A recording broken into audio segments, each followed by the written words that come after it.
gentlemen, welcome to the show. We have a repeat offender, Nathalie Niddam. How you doing? I'm better now that I'm with you. How are you? I'm good. I'm so good. I'm so good.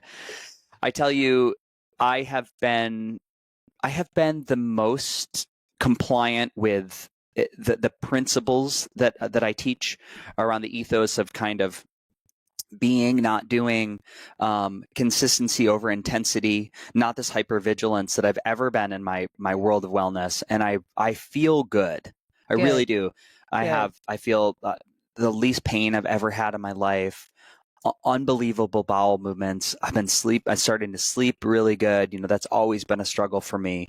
Joint and tendon pains, like pretty nil right now. I've really got things dialed in, and I feel grateful. I did push myself to the edge last week, and just 8 months of almost 1,000 hours of work creating this academy, Biological Blueprint. Yeah. So I'm having this is like the postpartum week. Yeah. I launched it on Saturday, and I literally feel like I feel sad. There's a sadness of like, oh, what am I going to do? I mean, listen, there's plenty of work to do. Now you're going to execute it. That's what you're going to do. I know. How are you? Give us an update. It's been over 2 years since you've been on the podcast. Wow. I'm good, thank you. I mean, I'm still doing the thing. I'm busy. I'm really focused on the podcast.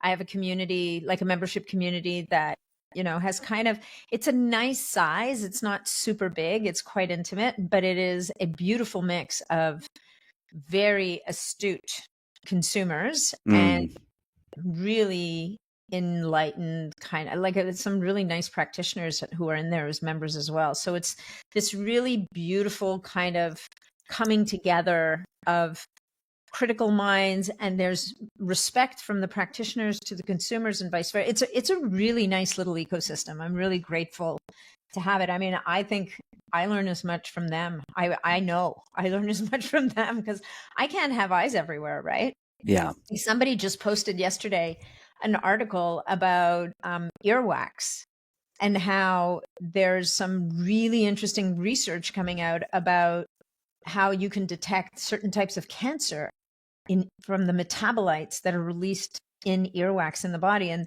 the beauty, and not just cancer, like all kinds of different metabolic imbalances.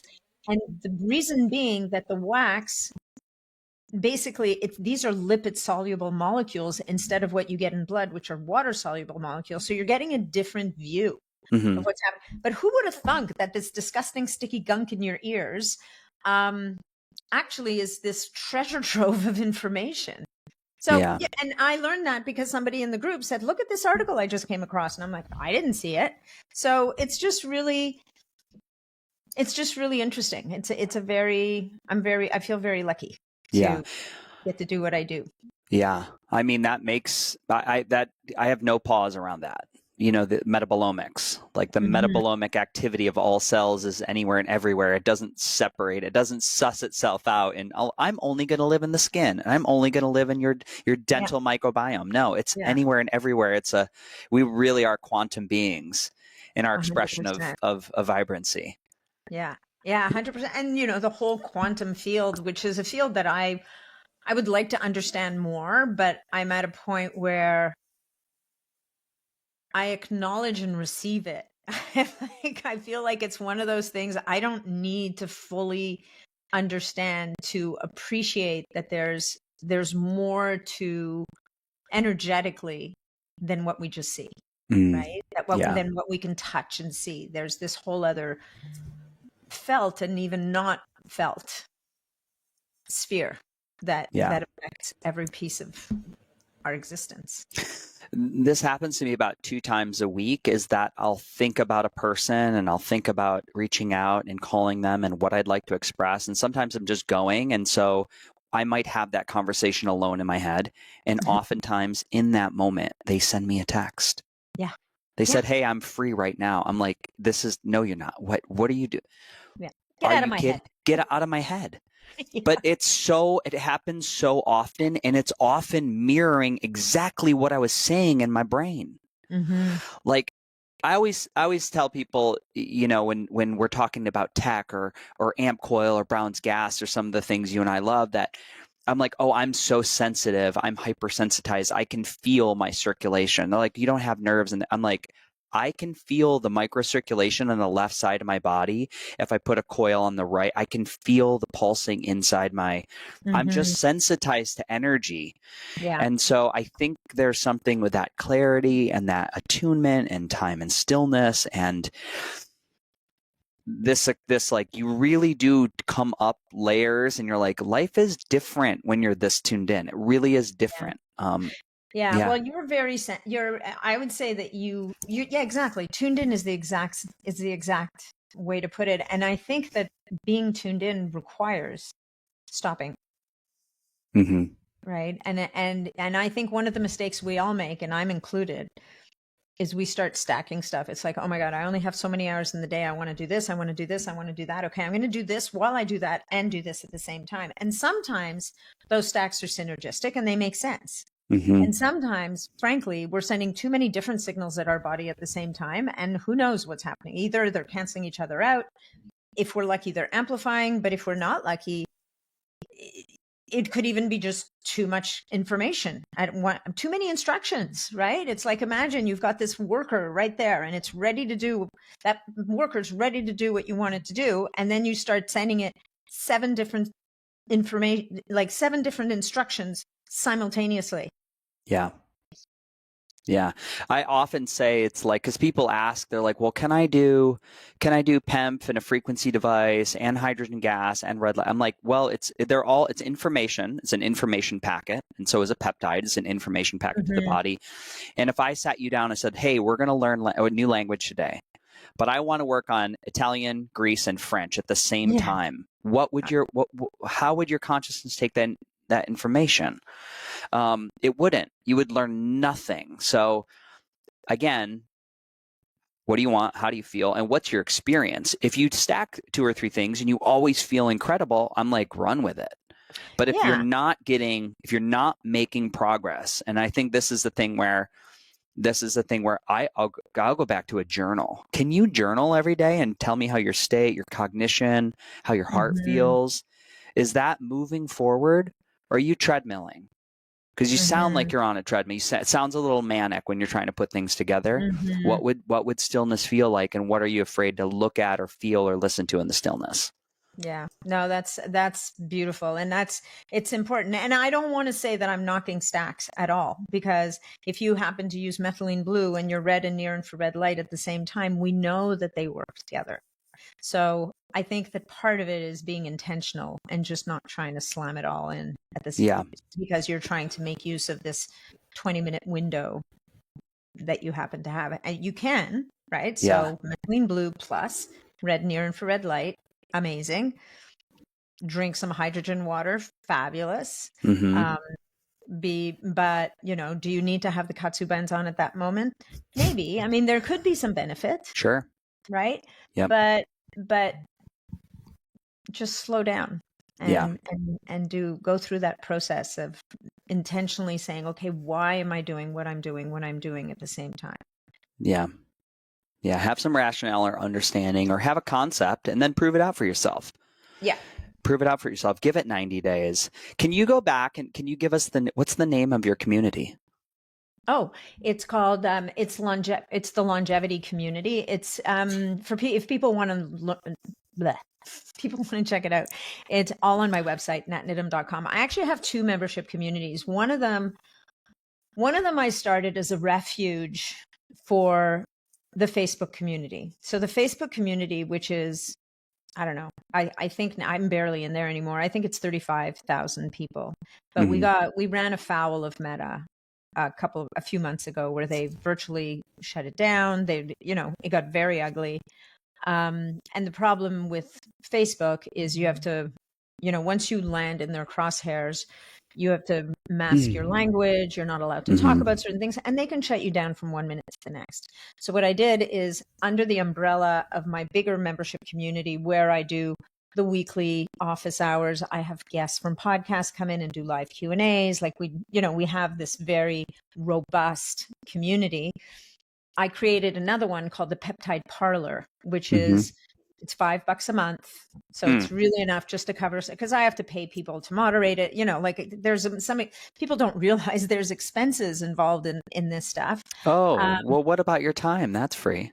And then there's that. So I'm in there like once a month. So I've committed to being there once a month. And I've got another moderator who's incredibly knowledgeable, frankly. I think she knows more than I do. Yeah. She's in there also once a month. Mm-hmm. And we do, and what we've done is we've created a safe container for them where they can have the discussions they want to have without worrying about coding any number of terms, which frankly, that bar moves from one day to the next. So we have Peptide Parlor, which is this little $5 a month community. And then there's the longevity community, which is, it's a little more of an investment, but it's much more robust. Sometimes I can negotiate like really great deals for them on certain products and testing, stuff like that. So yeah, it's all natniddam.com. It's all on my website. I love it. I love it. Thank you. I love it. So yeah, you've done such a great job at cultivating good community, and you're such a trusted source. And again, you're in it, you're in the trenches. So you understand, I think better than anybody, a theme that's been coming up for me a lot with interviews and again, how do you create material that's educational, but we remove this bias? And it's so, I see it all the time. I don't think our world of holistic health is any better than the pharmaceutical industry in the dark side of incentive.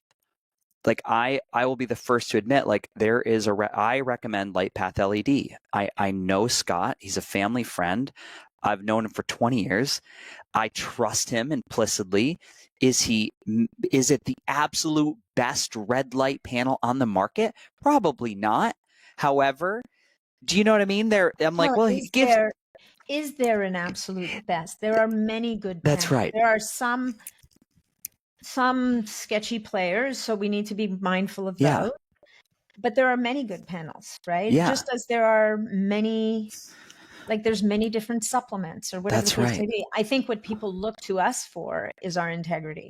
Yeah. Do we believe in? Do we trust the people that we represent, whether we interview them on our podcast or we promote their products? And the other thing that I think is very important for people to know is we represent, we promote, we talk about, we educate. It doesn't mean that everybody needs to buy everything. And that is difficult, right? Like at the end of the day, and I'm sure this is what your academy is about, is creating the discernment, starting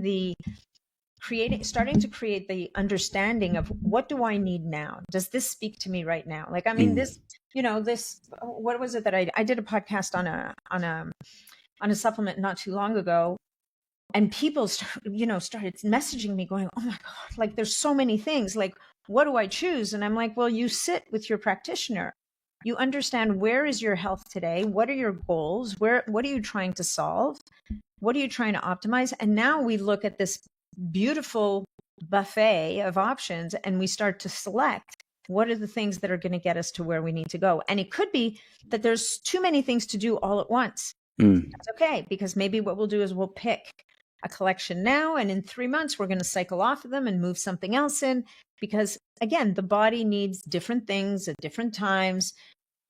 And that's all right. So, and it's like I have a LightPath LED upstairs. I love that thing, right?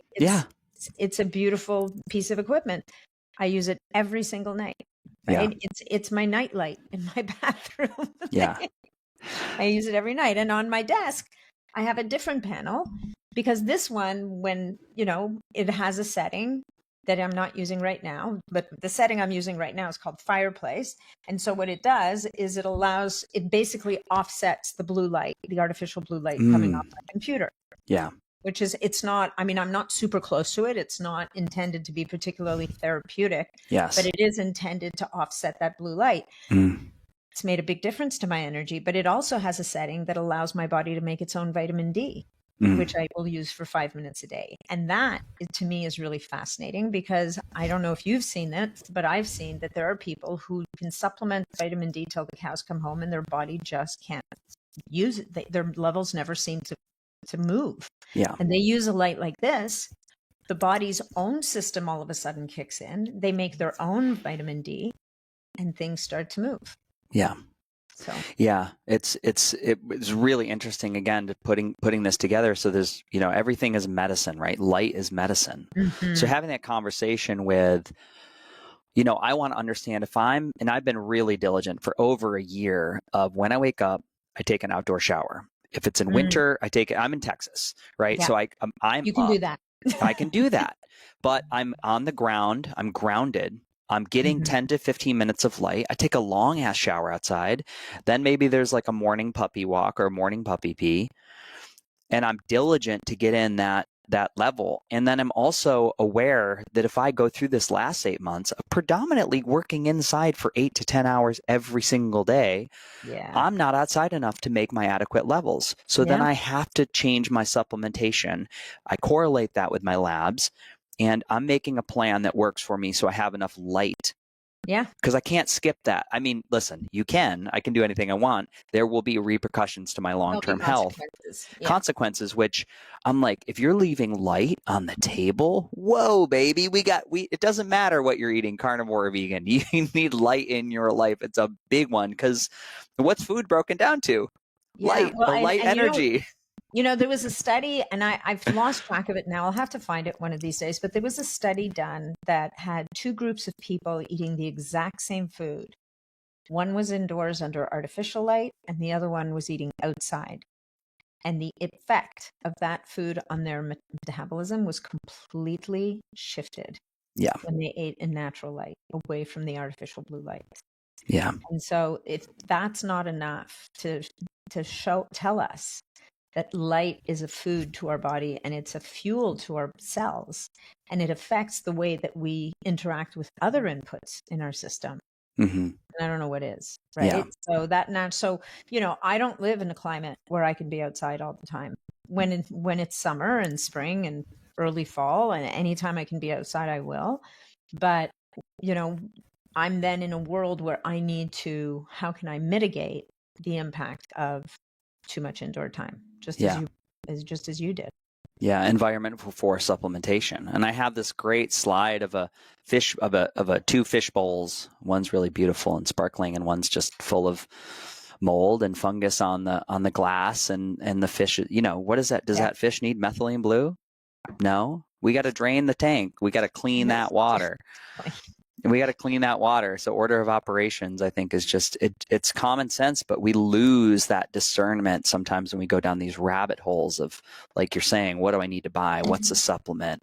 What's the next thing I need to get into my stack? It might just be adjusting that environment, which I always, that's the first thing. People are like, well, do I need this device? I'm like, I don't know. I have 20 questions for you. Before we even go. And that's a great place to start, right? Yeah. Let's start with 20 questions. And I mean, and there will always be devices that, and I think a lot of the devices that we've talked about, like the Brown's gas machine, I have the Nano V downstairs. You have a Nano V in your lab as well. These are devices for people who can get access to them, and we can't always. But if you can get access to these, whether it's in a clinic or you're fortunate enough to be able to make that investment for yourself, these are foundational practices, right? And to some degree, PEMF is the same. It's foundational. It's because it's bringing energy. It's bringing something to the cell that allows your body to do what it does naturally. So it gets so far upstream that it can help to solve puzzles, if you will, in the body, that because, and I get this angry comment on Instagram all the time. Stop telling people, that people will say to me, stop telling people to buy things, just get outside, eat real food and move your body. And I could not agree with you more, except for one little point. If you're living in a major city right now, your body is being assaulted by so many things, whether it's non-native EMFs, pollution in the air, pollution in the water, all the things that our bodies maybe they'll adapt to them one day. I don't know, the human evolution is a powerful thing, but it ain't going to happen today. So we do, unfortunately, have in order for us to feel and function our best, we have to figure out ways to mitigate some of these overloads that we're being faced with right now, even chronic stress, frankly. Yeah. I mean, I don't think there's a group of people on the planet right now that's not experiencing some kind of stress. Yeah. Yeah. It's profound. It's where it's that I want to meet you where you're at, which we would discover.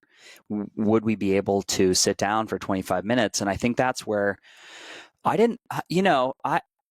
there's so many beautifully brilliant people in this space. I was like, people don't need my opinion. They don't need my course. And I was like, well, actually, there's some good foundational principles that I guide by that I do think are valuable, and have really worked well. And it's like, I don't have 2 hours to give everybody, a lifestyle intake and a quality of life and a sleep biome questionnaire. And, I have 10 questions about your poops, all the things, but I can create a outline for you, and I can teach you how to do it for yourself 100%. Yeah. And, that was what I really tried to stick to, is to have no tech involved in the course. As a starting point, there should be no tech.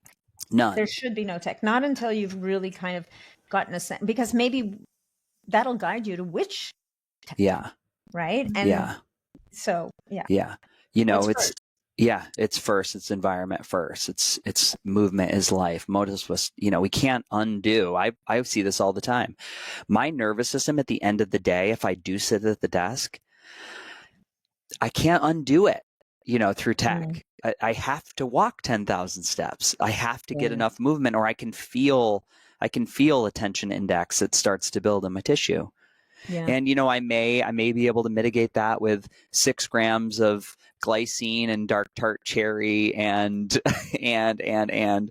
hopefully get a good night's sleep. But it's a different story if I wake up, do some breath work, go for my morning walk with a weighted vest, and just get that chi moving. And there's a natural exhaustion that happens as a result of living by these principles. It really helps. Yeah. I want to talk a little bit about peptides, because do people give you a title for your peptidism? Are you, there's like the lymph, there's all kinds of titles, there's like the lymph queen or the lymph king or the lymph guru. Are you the peptide queen? People call me that. I don't love titles on this. Sure. I think that peptides are, I've been studying and talking about and supporting people with peptides for quite a long time. Not that long, really, if you think about it in the grand scheme of the world, but let's say 6 or 7 years. And I just think it's such a fast evolving field. And I like, at best, maybe peptide educator, or peptide guide. And I cringe when people call me a peptide expert, just because I think expertise is a different sphere. But maybe that's just me, but anyway, I'm happy to be a peptide guide for people. A peptide guide. Well, I love that. And I consider you a peptide queen. You're my, because I know how you operate, and I know your integrity. I often, you're my go-to for questions. I would love to start with, if you're open to talking about it, we just had this big news story in the last 2 weeks about a massive lawsuit against some of these GLP-1 agonists in the space, and blindness. What's happening there? So it's really interesting. It's, I think there were it's so odd that we're talking about this now, because last night I had a conversation with a medical doctor about this very thing for a peptide summit that I'm co-hosting in October or November, maybe. Anyway, whatever, upcoming. And I'm like, we need to talk about this, right? Because this sounds scary. When I read the article in the paper or the media, it was like people waking up in the morning fully, completely blind overnight, and it's irreversible. So the way the story goes, and she had done a deep dive into the paper. Number one, this came out of an eye clinic, like this clinic was specialized in eye problems, and I can't remember the exact term for it. So they are more likely to be seeing people with vision problems. But when it comes to the role the GLP-1 is playing in this issue, so number two, sorry, I already used up my number one. Number two, only 2 people actually went totally and completely blind. But regardless, if you lose any vision, that is a horrible, terrible problem. It was 37 people out of 16,000. This particular condition, where the optic nerve loses its blood supply, happens on a regular basis in 2 in 100,000 people in regular population. So clearly there's a problem here. 37 out of 16,000 versus 2 out of 100,000, you have an exponentially higher risk. But what she was telling me yesterday is that the people who developed this condition, I believe it was every one of them had seen very fast and dramatic drops in blood glucose and in weight. And the problem is that nobody can figure out what is the mechanism of action that could cause of the complete constellation of what we know that GLP-1s do, how they affect the body. There's no mechanism of action that explains this. None. But when people lose a ton of weight and their blood sugar drops very fast, this can happen. There's somehow this can be a consequence. So what she said, and what I really agree with, is in all the cases, these people had experienced a dramatic and fast shift in their bodies. The body doesn't adapt very well to very fast, dramatic shifts.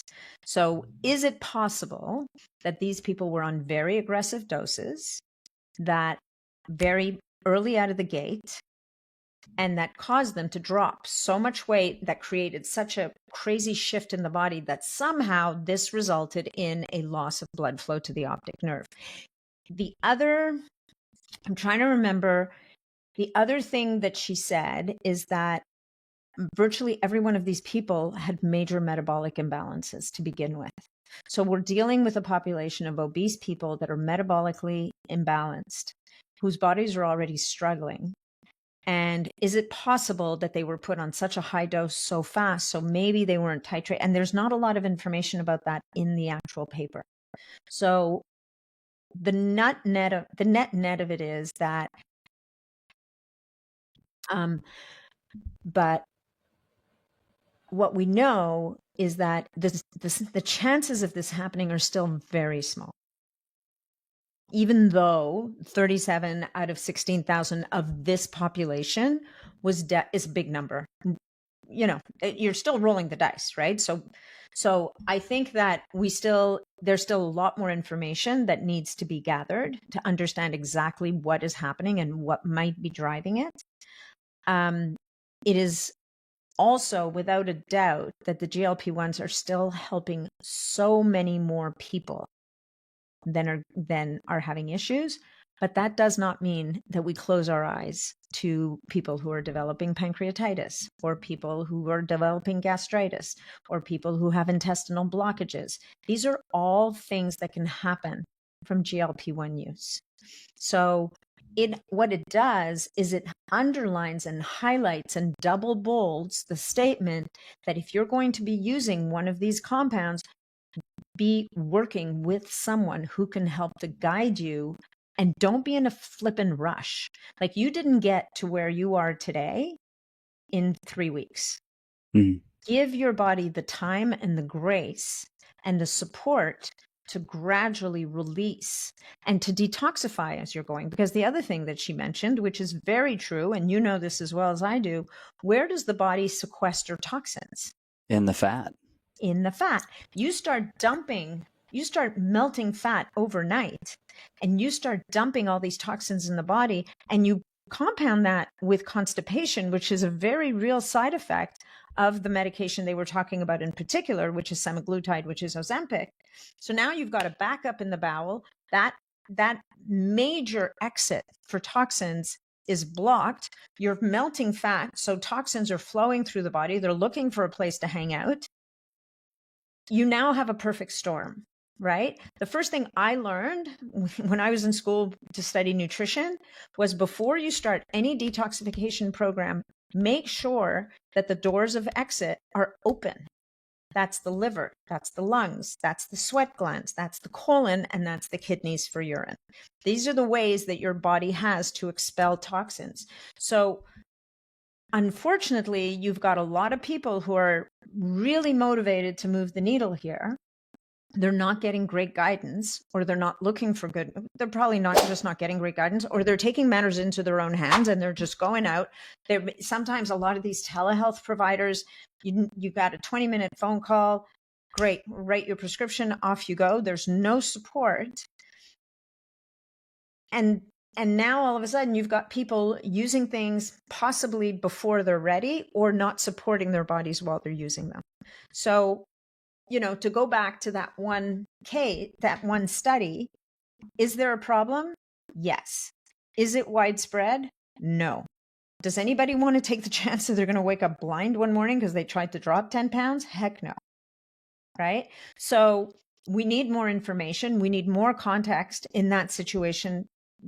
And we also need to be really, really respectful of both the body and of what these very powerful and useful drugs can do for people.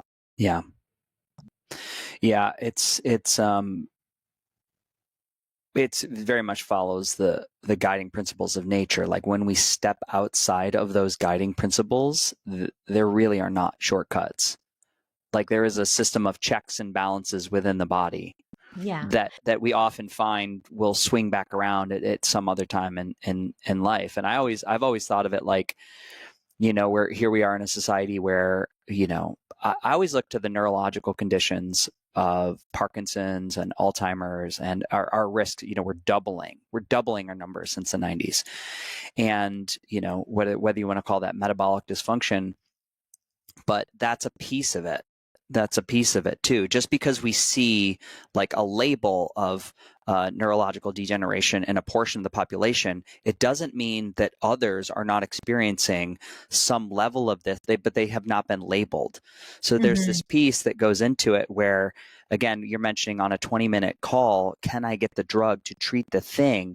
We're not observing the other mechanisms of action in the body. We're not, again, we're just, again, because we're trying to spot treat the weight, and not understanding it's a bigger picture. And that's just not the way our system is built. It makes sense that we have, these people that are unfortunately, that people are experiencing these really negative side effects associated with eyesight. Can I ask? I mean, I just think we need more information. And I also think that if you think you're just going to use a GLP-1 and not change anything else in your world, you're heading for trouble, right? Yeah.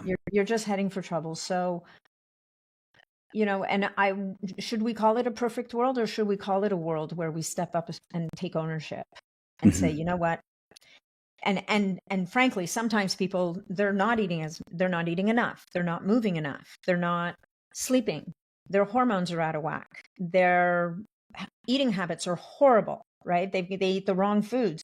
So all of those pieces need to be addressed. And I'm not saying they need to be, and they're not pooping, they're not sweating, they're not doing all the things.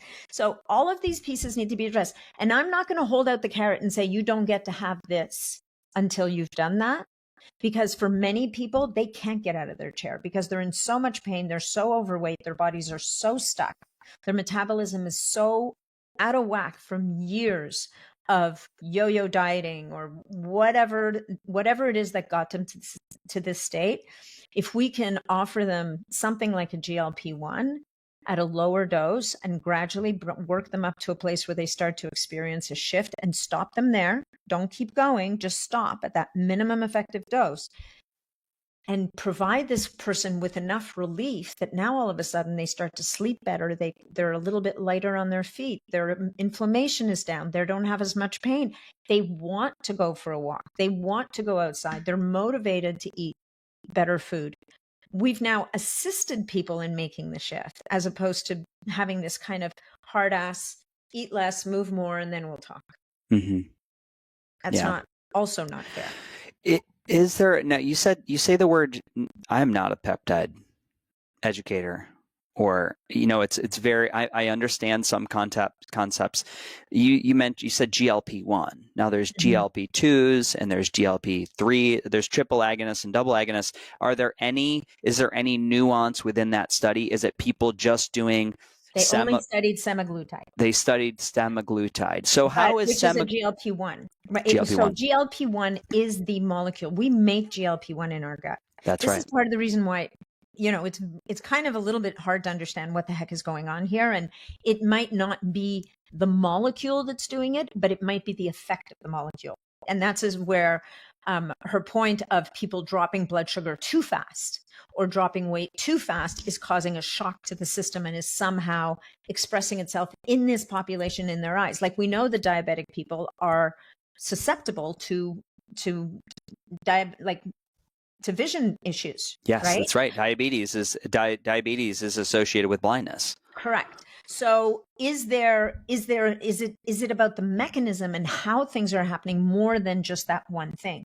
Now, the question you asked, GLP-1, GLP-2, GLP-3, semaglutide we call it a GLP-1 because the only active compound in there is the GLP-1, which is an analog of the GLP-1 we produce in our gut. It's been modified, right? Because they discovered in Gila monsters that they produce a peptide basically that's a GLP-1, but that had a much longer half-life. So they went back to the lab and reverse engineered it and created this GLP-1 molecule that acts on the GLP-1 receptors that has a really long half-life, which is why people are able to use it once a week. Now, the next generation, which is Mounjaro / tirzepatide, is a GLP-1 and GIP. So now you have two different mechanisms of action. So you're still going to have the GLP-1 in there. And it's possible that this blindness issue might pop up down the road with tirzepatide as well. But is it possible that with the GLP-1 and the GIP, there's some other interaction that is, nobody knows, right? We don't know. And then the next iteration, which isn't even actually officially out to market yet because it hasn't been approved. And so the hope is that it will be approved in 2026 or early 2026, is retatrutide. And now what we've done is we've added glucagon. And so glucagon in a lot of with the other two can really tank. And what we're doing is we're adding glucagon to stabilize. And by all accounts so far that we've seen is that it is, tirzepatide can be better, and it's not always better, but it can be better than semaglutide because it has fewer side effects. It doesn't have the gastric side effects necessarily that semaglutide does. And now retatrutide has even fewer side effects. It has fewer effects on appetite suppression. But don't forget that the GLP-1 is still there. You still have GLP-1. You've just added to it. So they're all GLP-1s. They're enhanced, right? We've added another piece of the puzzle. And part of it is scientists sitting there going, okay, so what's really happening? Oh shit, glucagon. Yeah. Okay. Well, what if we added that back? Could that help to stabilize the system so that people don't go through the same side effects? So it seems that retatrutide, when it comes to market, and I know there's lots of people out there already using it because they're getting their hands on it, but retatrutide, it seems that it is the most effective, it is the most efficient at muscle sparing, and it has the fewest side effects. Tirzepatide has fewer side effects for many people than semaglutide. Now, in terms of certain other side effects, like extreme fatigue, that is something that certain people experience, and nobody really knows why. It could be an autoimmune issue. Even the pancreatitis could be driven by autoimmune, which is counterintuitive because you've got a lot of people in the autoimmune community that use these medications because it calms their inflammation and it actually balances their immune system. But paradoxically, in some people, it goes the other way. And so for some people, they can't tolerate them. They can't tolerate any of them.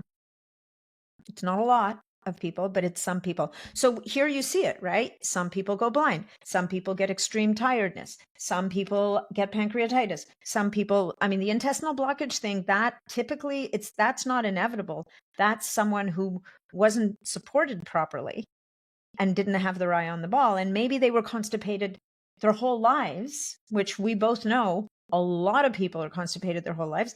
Now, all of a sudden, you slow gastric emptying, you slow the motility of the gut even more.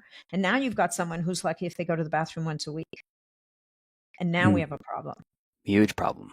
Right? Yeah. And nobody's talking to them about that until they end up in the hospital with an impaction or whatever it is. That's right. Well, as someone who's witnessed me having partial small bowel obstruction. Because of my cooking. That was not your fault. That was not your fault. Now, I will tell the audience that tip, they know, everybody, we talked about Freddie's health stuff all the time, but all these small bowel obstructions or partial obstructions as a result of scar tissue, something like a GLP-1, the semaglutide, like I wouldn't touch with a 10-foot pole because anytime I know that for me, it's like bad. I already have to do all these things, including castor oil packs and scar tissue therapy and PEMF, which has been incredibly helpful for my motility. Mm-hmm. That's something I manage like I brush my teeth. Yeah. It's just part of my radical ownership of my health paradigm that I incorporate. Yeah. Now, I will tell you, I am on a microdose of a GLP-2, and it has been phenomenal at turning down. What's a microdose? Tell me. Oh goodness, I'm so bad at this. So it is if I'm getting a vial and I'm reconstituting with a full cc, it is like 7 ticks on the insulin syringe. And how much is in the vial? It's a 5 or a 10. I don't know. I know. Isn't this so bad?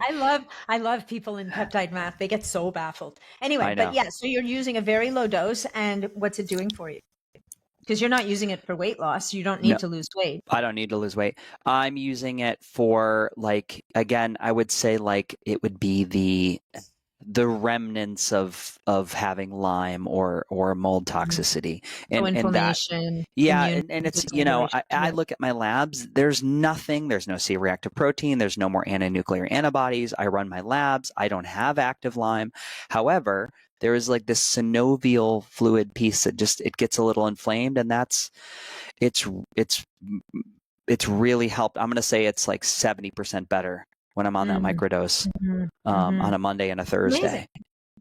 Yeah. And that's the thing, right? So now these are the challenges. These are off-label uses. That's right. Of GLP-1s, and the companies that make them are very unhappy about people using them that way, which is unfortunate. I hope that over time they will, we will get to a place where there's enough research and published research that says here are other applications at different dosages for different reasons. And I think part of it has to do probably with the regulatory landscape, where when you release a drug, it has to be for this purpose. We know it does this, we know how it does that, and we know. But even you look at the GLP-1s being studied, and I think it's semaglutide in particular, is being studied for helping people with Alzheimer's. Because why? Because it helps to restore insulin sensitivity throughout the whole system. And we know that part of the issue with Alzheimer's, not the whole issue, as you said earlier, part of the issue with Alzheimer's and different types of dementia is an inability for the brain cells to get access to energy when they need it. And if we can restore insulin sensitivity, then maybe that is going to be beneficial. It sounds like the trial is going pretty well. So it may become a part of that puzzle. But in your case, where you're experiencing this alleviation of maybe some kind of immune dysregulation or inflammation, hopefully once they've quantified some of these things and how they're happening, now we can start to see these products being basically accepted, not even accepted, they're now prescribed, available to be used for those purposes. But right now we're seeing these companies are very protective of their IP, which I get. I mean, look, they've invested bajillions of dollars into this, so I do kind of get it. Yeah. Now that's not the only thing, right? I have a little bit of a stack here that I am doing. I also did lots of chemotherapy. Yeah. I did as much cisplatin and etoposide as a body could take. They wanted to give me another round. They're like, my veins were burning. I have some wild pictures of myself. I looked like not a human.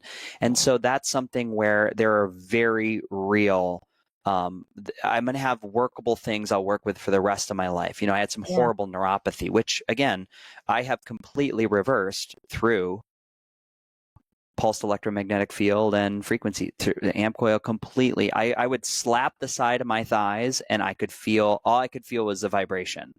There was no pain. Like all those, you cut some nerves. Nerve endings are fried. That's right. And you also cut through, you cut through a lot of nerve endings when you go into the peritoneum and that retroperitoneal lymph node dissection. Many men never have an erection again. That's something I signed a paper and said, hey, just so you know, you might wake up and young guy, 26. This may never work. Didn't have a choice. I was like, okay.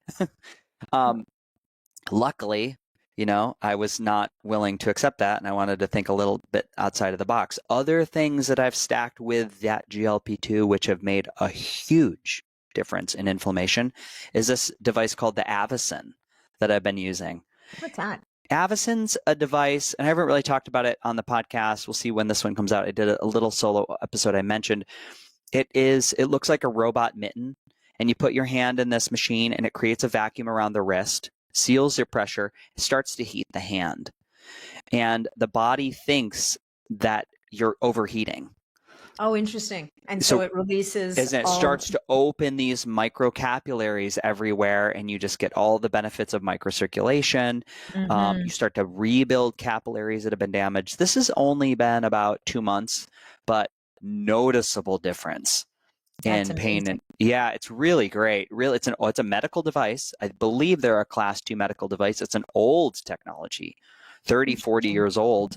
That's just sort of fallen by the wayside. Sometimes if it's not brand new and groundbreaking, people are like, oh, I don't, it's not. It doesn't get the attention. What else does that is your BFR. Like I have the Katsu, you have yours do you have the Suji or Saga? I have a Saga band. I have a true analog system where it's just the band without any pressure. I zip it tight.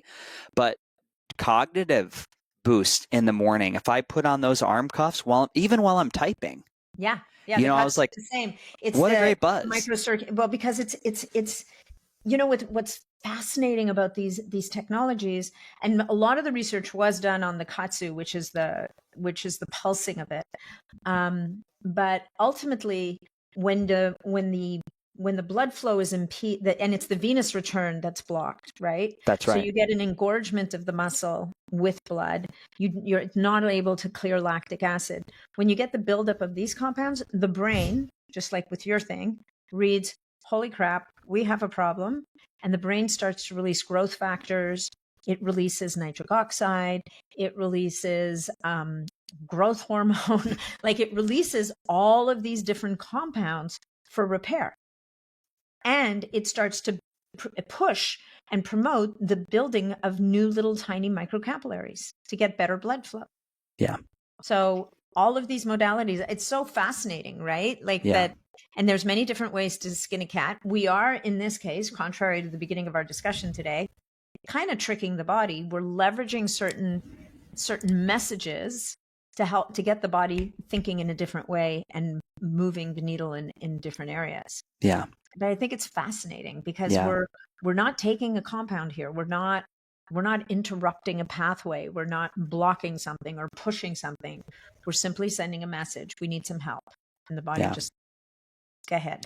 Yeah. I mean, pulled from the annals of bioregulatory medicine, we are hijacking a regulatory system within the body and using those innate attributes to create growth or healing or change or a shift in your internal environment. There's some of my favorite hacks. Yeah. Some of my favorite hacks. And we've never done on this podcast, we've never done a show on BFR, blood flow restriction, Katsu, all these things that fall into that container. But it's a fabulous tech. And again, there's an amplified result of, again, using the Avacyn for microcapillary, the Saga, and the GLP. And it's great because, I'm not loading up on 20 supplements to do this. Or I'm not taking a lifetime drug to do this. My hope is that we're creating a terrain and we're changing the physiology. So I am always trying, I'm like, well, how few can I get away with? Do I need to do it every day? Mm-hmm. Can I do it 5 days a week and 2 off? Now, can I do 3 days a week and 3 off? Can I train the body to say, hey, good, we're safe. This is good. Yeah. This is good. We built something new here. It's kind of the credit card or the asset class, which, if we can build a muscle and we can add a couple pounds of muscle, it's like you have this mitochondrial bank that we're kind of working with now that we didn't have at the start of the endeavor. Yeah. But you're providing that stimulus, right? You're exercising, you're moving the body, you're exposing yourself to light, you're doing all the things because the inputs, I kind of laugh a little. I mean, I get what they're trying to say, but I'm afraid of these exercise mimetics or fasting mimetics because I think they're fantastic as an added bonus. But what I fear is that people will hear, oh, it's like fasting. Oh, it's like exercising. So now I don't need to exercise or I don't need to fast.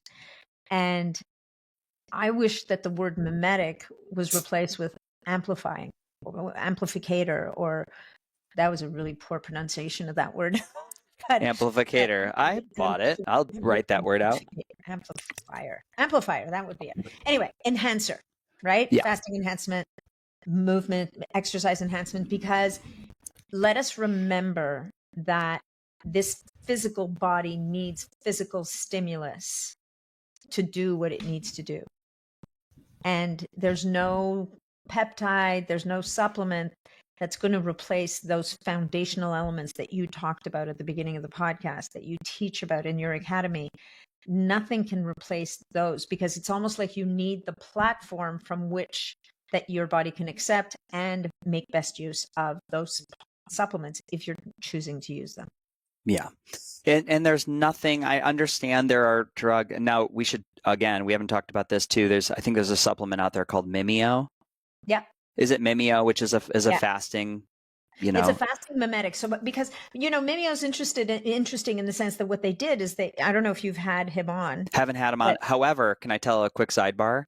Yeah, tell the sidebar. 2 years ago, I put up my old podcast gear on Facebook Marketplace in Austin, Texas, and he pulled up in the driveway and bought it. Yeah. And before I even knew he was in wellness or had a supplement company, he bought some of my old mics and my amplifier. That's so cool. He's the nicest guy. He looks nicest like 12, guy. Yes, he does look like he's 12. Like. Yeah. And smart. So what that fasting mimetic is he studied fasting, people who were fasting. They studied the compounds that the body upregulates and releases in response to fasting, and they put it in a pill. And so now we call this a fasting mimetic. I think it's a really great supplement, and it's not going to replace fasting.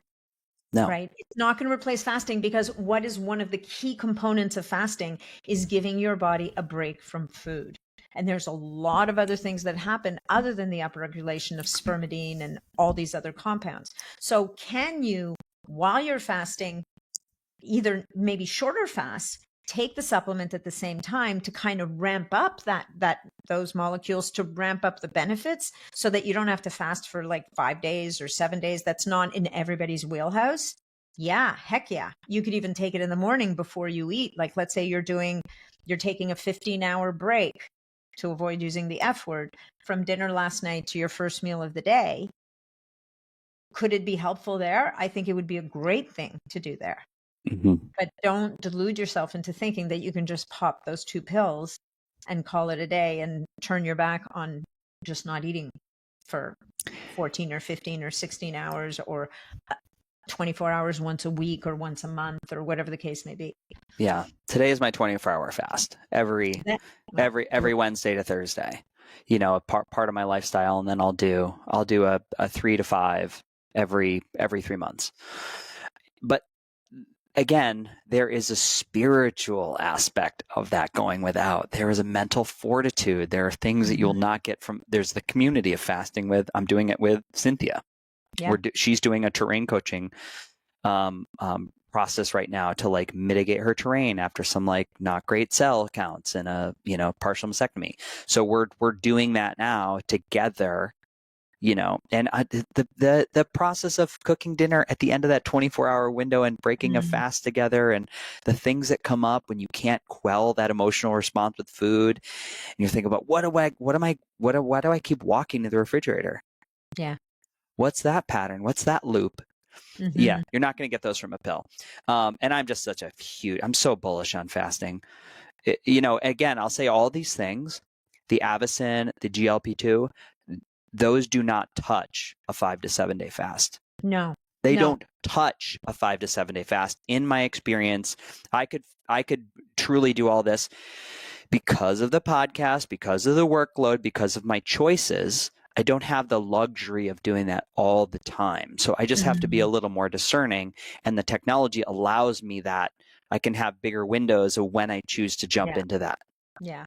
And let's acknowledge that a 3 to 5 to 7 day fast is not accessible for everybody right now. Like, people have to get to that point. That's right. So if you're listening to this and you're like, I can't even skip, like people like my husband, who his big thing is he's never skipped a meal in his life. So my work with him is trying to feed him early enough the night before that he doesn't eat till the next morning. He won't eat at night after he's done dinner, but he's just not a guy who will fast. You've got people who are metabolically not able to fast right now, or they're underweight. They shouldn't be fasting, whatever the case may be. So we're not saying that, there's no judgment here, but there's just an acknowledgement that there's many benefits to this when you're ready for them that can't be replaced by a pill. It's some type of a bastardized Stoic quote, but we don't rise to the level of our aspirations. We fall to the level of our basic training when under stress. So this is more why I do it. Yeah. Because we never know what's going to happen in the world. I think it's a great skill to have in your back pocket. I got to be mindful of time, of your time. I want to talk about our next peptide topic, and that's which I've made some really good discovery and groundwork on. I was doing CJC, is it ipamorelin? And ipamorelin, yeah. CJC 1295 and ipamorelin, yeah. CJC 1295 and ipamorelin. I was loving this, absolutely loving it. I was like, wow, do I feel good? I felt so strong in the gym. So I was like, I don't feel like I can exhaust I'm like Superman in the gym. Yeah. Probably did a bottle, did a month, did 2 months, 3 months. All of a sudden, where I'm injecting my peptide, I was like, oh, that's itchy. Yeah. And then I was like, oh, it looks like a mosquito bite. And then I was like, oh, I have a welt. And now, then like last week, I was like, I let myself scratch a little bit, and I was like, I have never been this itchy in my life. Like I had a night where I didn't sleep. It was crazy. I was like, what's happening? Is this new? What changed in my physiology? But my body got to a point where it just said no. Yeah. It said no. And so I had some longer conversations with some friends in the space and said, there's a reason for this. This is happening for a reason. There's like a myriad of possibilities, whether it's, some type of an old co-infection, a history of Lyme. It could be your histamine response, could be mast cell activation. So I've gotten incredible relief with just doing about 1,000 milligrams of quercetin 3 times a day. Same with whole food vitamin C from Garden of Life. And then I've just been doing a little calamine lotion on the spot where I inject, and pretty great, 90% better. Now and that's just to stick with the GLP-2, stopped the CJC. I've not tried that again. I'm going to give it a little bit and just see, but I called you. I was like, am I broken? What happened? And you said no. So it happened. It happens. And you see it a lot with CJC. A lot. It's the exact same thing happened to me. Exact carbon copy. And unfortunately, your immune system decides for reasons and for reasons that are not really fully clear to anyone, but the immune system decides it's no go, which is weird because we have CJC in our body. Like, I mean, you know, like it's bizarre. The immune system says no, not okay. Not happening. And in my case, I've never been able to go back to it. I see it. I experienced that with CJC. Some people can tolerate ipamorelin without the CJC. I think what happens quite often though, is that people are using the combination of CJC and ipamorelin. And once they've had that reaction, you can't separate them anymore to the body. I tried ipamorelin on its own. I thought I was going to tear my head off. Like felt like my head was filled with ants, and it happened within a minute of administering it. So those are on my no-fly zone. Thymosin beta-4 is another one. Now, thymosin beta-4 has a fragment to it that destabilizes mast cells, which is part of how it does the work that it does. And for most people who don't have a mast cell issue, it's a non-event. And for some people who may have a little bit of an underlying mast, because I don't consider myself to have a mast cell issue, but apparently I do. So there's a little bit of an underlying imbalance there in my system. And so I can't use TB4. Not my friend. And it can happen. This can happen with virtually any peptide. And there's not a whole lot of clarity as to why. Even BPC-157, like the champion of the peptide world, which is naturally secreted as part of a bigger protein in the gut, in a very small portion of the population can create anxiety, anger, which makes no sense because on paper it balances the dopaminergic, serotonergic, and GABAergic centers of the brain, and for some subpopulation of people, it's a paradoxical reaction, or they develop anhedonia where they don't care about anything anymore. So I think that for people who are going to use these compounds, you mentioned a journal a while ago. Having a diary or a journal of some kind where you track how you feel when you're using these compounds is going to be very important, right? So you have to become your own scientist. We know that CJC and ipamorelin can cause a transient increase in blood pressure and flushing when it's first administered. If it's transient and it goes in a couple of minutes, great. If you develop high blood pressure on an ongoing basis, you have a problem. You need to be tracking that before you've been living with it for 3 months. So it's you know, if you're going to play in this sandbox, then you kind of have to step up and be an adult and be willing to monitor how is your body responding to these things so that you get a heads up ahead of time. I don't know if people like you and I would have had a warning beforehand, but I know for me, it was like, I actually, it's so funny. I had the exact same response. I was like, oh, I think I got a mosquito bite. And then, oh my God, I got another mosquito bite. And then you're like, wait, those mosquito bites, I think those are exactly where I actually injected these compounds. Yeah. And then you start to track. And then I had to put a Band-Aid on my mosquito bite because if my t-shirt rubbed against it, like it was off the charts itching like you. And then I kept ignoring it because at the time, way back, this is what the very beginning of when I got introduced to peptide, the person who gave them to me said, oh, don't worry, nothing can possibly go wrong. Never alluded to the fact that this could happen. And it wasn't until one day I had injected my cocktail into my knee, like into the upper part of my knee, just because it was a convenient injection site. And I woke up the next morning with a golf ball under the skin. And now I was like, okay, I actually think I need to pay attention here. Yeah. And this became a major teaching moment for my community at the time and myself, and started talking to doctors and other people who knew more about this stuff than I did. And sure enough, it's a thing. Yeah. Yeah, that histamine mast cell activation. There's also a strong neurological component there too. You know, this is kind of where, I don't know if you've done much around the Dr. Gupta, the limbic system retraining, DNRS. This is that pathway, right? I do think there's I haven't tested this out. I do think there's a way to work with this from the nervous system, thought process, limbic system side. Possibly. I'm Just have some good Benadryl on hand, just in case. 100%. Because that reaction can escalate, right? 100%. That reaction can absolutely escalate, and so you have to be mindful.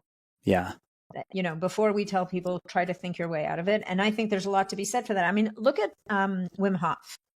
Yeah. This is a man who was hospitalized for a study where they injected him with all kinds of toxins or something? And an endotoxin. An endotoxin.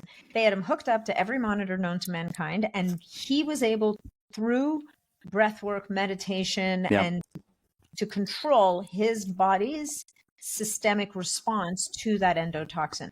So what you talk about is 100% possible. Is it accessible to most people? No. Probably not. Probably not. Don't be thinking you're going to do this and, sit and deep breathe for 5 minutes and get through it. Most likely, most of us don't have access to that unless we put in the work and gain access. That's right. So that's right. Respect the body, respect our physiology. Yeah, wild. I'll tell you, I got to tell this once. I can't remember if I've told it yet. One night, when I was kind of in my denial of itchiness phase, I went out and I was like, I'm just going to go take a really hot, so I injected, I'm going to go take a really hot shower. And I went and just turn the water on high. The hot water felt so good. And I started rubbing over the injection site, like really rubbing it in. Oh. And I came back in and Cynthia's like, babe, you're like Santa Claus right now. I was like, I took a hot shower. She's like, no, you're red everywhere. And what I had done is I had pushed that CJC right into the bloodstream, not sub-Q. And my heart rate went up to like 89. I'm right at like a 50 or a 54, pretty low heart rate. Yeah, I'm with you. And it was like, she was like, can you breathe? Should we go to the, I'm like, I can breathe. I'm just very, I could, you feel like that flush, like you're glowing. Yeah, you're flushed, that nice and flush. I was like, okay, something's going on. Time to pause, time to do a little more research. But yeah, really, really wild. To the point being, to say that there are no, because people have said this on the podcast, there are no negative side effects is not in my experience, not valid. It's not true. It's not true. It's definitely something to be cautious with. The realm of precision medicine or, concierge care, I think with a lot of these things, you do want some hand holding. I mean, I don't think I know. I think you want to be cautious. You don't want to be the statistic of the person you want to understand what are your underlying issues, right? So if you're diabetic and you're going to be using a GLP-1, circling back to what we talked about earlier, you need to be working with a medical provider, and you need to interview that person to know that they're actually aware of this stuff. Yeah. Because here's what we know. As many superstar, amazing doctors as there are out there are other doctors who, I don't think it's out of malice, and maybe they're overwhelmed or they're too busy or it's not their area or whatever the case may be. Whether it's a doctor or a coach or a practitioner or whoever, if they haven't really dove into the stuff and are not aware, then you're not getting the care that you need. And the more metabolic imbalances you have going in, the more careful you have to be. So if you're going into a coaching program and they're talking about nutrition and light and movement and all those things, amazing. But the minute you start bringing chemicals into the world, into that, compounds like these into the picture, then make sure that the person you're working with is aware and knows what to look out for. Yeah. Brilliant. I just have a couple follow-up questions for you before we close this one down. I could interview you like every week. We'd always have fun stuff to talk about. And I know your plate is so full. Tell me. As is yours. It's full. Yeah, it's full. Everybody's plate is full. We live in abundance. We live in abundance. Tell me one of your favorite things you're doing right now that you're loving to optimize your health or your life. I'm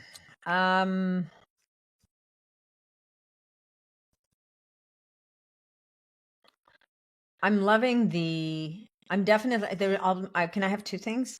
You can have from 2 4. different categories. Yeah. So this, I will say, I was going to say my power plate, but I would say that this red light while I'm working on my computer has been an absolute game changer for me. And it doesn't have to be this one for you guys. Any red light in the room while you're working on your computer is going to help to mitigate the negative effects of that blue light, which is a necessary evil. And I feel like my energy at the end of the day is way better.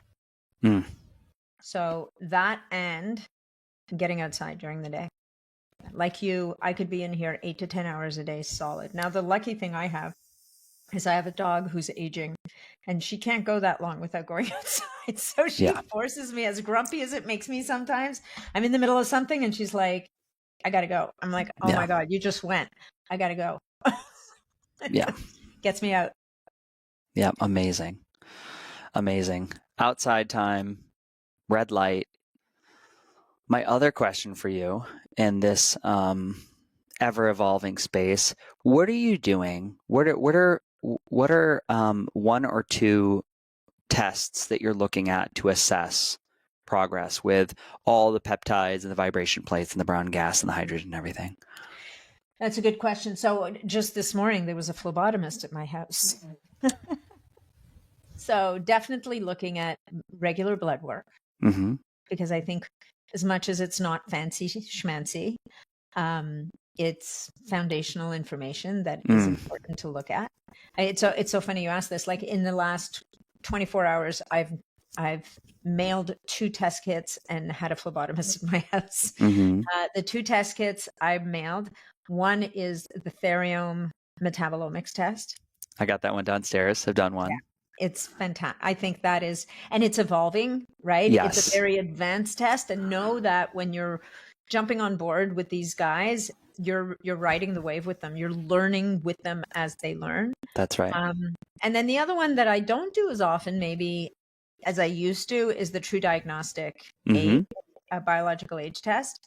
Because I love it. I think it's a great metric. And at the same time, I sort of have some mixed feelings about it. I don't always feel that it's quite as solid as I repeatable, let's say, as I would like. And Theome does give us a biological age as well. So, and I just want to say that I'm not doing my biological age test so I can brag that I'm 8, 10, 12, 20 years younger than my chronological age, because I think that these tests are what they're measuring is so amorphous. But what I do want to know is my pace of aging accelerating? Is it staying the same? Is it slowing down? Am I burning my engine out as I go? And sometimes you can do that just from too much stimulus. The first Theome test I did, they asked me to back down on a number of supplements I was taking because it was too many inputs for my body. Right? So I think that the regular blood work obviously is a must, but the Theome to me is one of the tests right now that I'm really passionate about, because I feel that the way that it looks at what's happening in the pathways, what's happening as a downstream effect of the inputs you're putting into your body, is very powerful insight. Amazing. At this time in your life, have you done any work with stem cells or exosomes? Sure. And if you had to choose one, stem cells or exosomes, which would you pick? I think it would depend on what I was trying to do, my friend. Yeah. So right now, I've done a couple of exosome IVs, which were interesting. I don't know that I noticed too much from them. I've used my own V cells, which is a very small population of stem cells in the body. I use them in a regenerative injection in my right knee, which worked quite well. I've also used them in for facial rejuvenation, and hard to know how well that worked, because we would have to take another me and not do it and see what I would have looked like if I didn't do it. So that's right. Hard to say. And then just recently, there's a company in Toronto called Acorn Biolabs. I released a podcast with them 4 years ago, and 4 years ago, they were just starting the process of harvesting people's hair follicles and cryogenically preserving them, because in those hair follicles are stem cells, fibroblasts, all kinds of different growth factors. And Drew Taylor, the scientist who started this company, was like, we are going to be able to use those for joint regeneration, for healing, for facial rejuvenation, the whole 9 yards. And so right now, I was delivered 2 weeks ago my own secretome from 10 of those hair follicles that were pulled out of the freezer. And they're being microneedled into my face, into my hairline. And I know that there's doctors out there using them off label for other purposes. So we will get more information over time about what these can be used for. So now you get to see my actual face without the red light on it. So I've had my first microneedling done with that. So I think that, you know, the exosome stem cell regenerative space is, as we all know, is exploding. I love these modalities like the V cells and the Acorn Biolabs, the hair follicle, because we're using our own material and we're bringing it back to our body to do what it needs to do. Not that I'm saying that there's no value in exosomes that come from somewhere else, or stem cells. I know people whose entire existence was changed by stem cells. I just think if you're going to look at these things, understand what problem you're trying to solve and explore what would be the best for you. Beautiful, beautiful words, beautiful insight. So appreciate you doing this. Thank you. Thank you. Excited to release this into the world. Yeah, well, it's always a pleasure to be in your sphere, my friend. Thank you so much. Big love. Back at you.